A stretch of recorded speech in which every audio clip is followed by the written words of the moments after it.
അപ്പോൾ നമ്മൾ ഒരു പുഡിംഗ് ഉണ്ടാക്കാൻ പോകണം. അടപ്പത്ത് വയ്ക്കാത്ത പുഡിംഗ് ഉണ്ടോ. കുറച്ച് പാലെടുക്കണം. പിന്നെ നമ്മൾ ചേർത്ത് കൊടുക്കുന്ന മിൽക്ക് മെയ്ഡ് ആട്ടോ.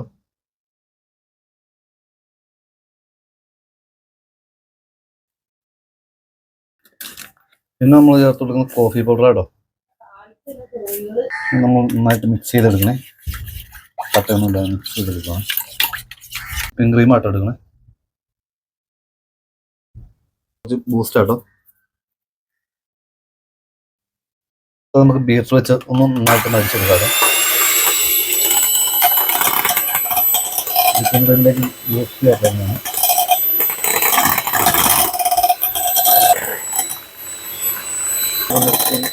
ട്രൈ ചെയ്യാത്തവർക്കൊന്നും ട്രൈ ചെയ്ത് നോക്കിയോ. ഇത് അടിപൊളി സംഭവമാണ്. നിങ്ങൾ ലൈക്ക് ചെയ്യുക, ഷെയർ ചെയ്യുക, സബ്സ്ക്രൈബ് ചെയ്യുന്നത്. എന്നിട്ട് നമ്മൾ ബ്രെഡ് സൈഡ് കട്ട് ചെയ്തെടുത്തേക്കുന്ന ബ്രെഡാട്ടോ നമ്മൾ എടുത്ത് ഇങ്ങനെ ആദ്യം ബ്രെഡ് ഇങ്ങനെ നിരത്തി വെച്ച് കൊടുക്കാട്ടോ. എന്നിട്ട് നമ്മൾ മിൽക്കിൻ്റെ ഇതങ്ങ് ഊറ്റി കൊടുക്കാട്ടോ.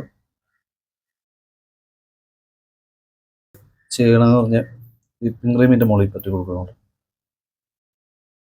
എന്നിട്ട് രണ്ടാമത്തെ ലെയർ നമ്മൾ ഇങ്ങനെ വെച്ച് കൊടുക്കാട്ടോ ബ്രെഡ്. നമ്മൾ രണ്ടാമത്തെ ലെയർ വെച്ചിട്ടുണ്ട്. ഇതിൻ്റെ മുകളിലേക്ക് ക്രീം ഇട്ട് കൊടുക്കണം.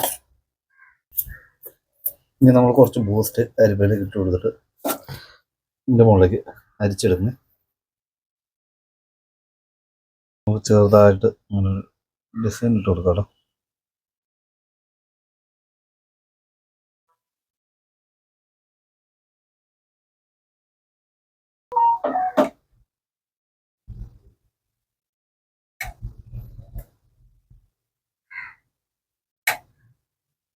അപ്പോൾ നിങ്ങളെല്ലാവരും വീട്ടിൽ ട്രൈ ചെയ്ത് നോക്കുക.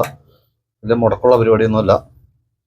പിന്നെ സബ്സ്ക്രൈബ് ചെയ്യുക, ലൈക്ക് ചെയ്യുക, ഷെയർ ചെയ്യുക, കമൻറ്റ് ചെയ്യുക. അടിപൊളി ഫുഡിങ്ങാണ്. ഇനി ഇത് നമുക്ക് ഫ്രിഡ്ജിൽ തണുക്കാൻ വെക്കണം. ഒരു 6-7 മണിക്കൂർ തണുക്ക് ചെയ്യുമ്പോൾ അടിപൊളിയാവും.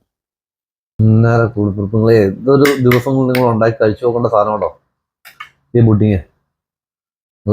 വെറൈറ്റി എന്ന് പറഞ്ഞാൽ വെറൈറ്റി സംഭവമാണ്.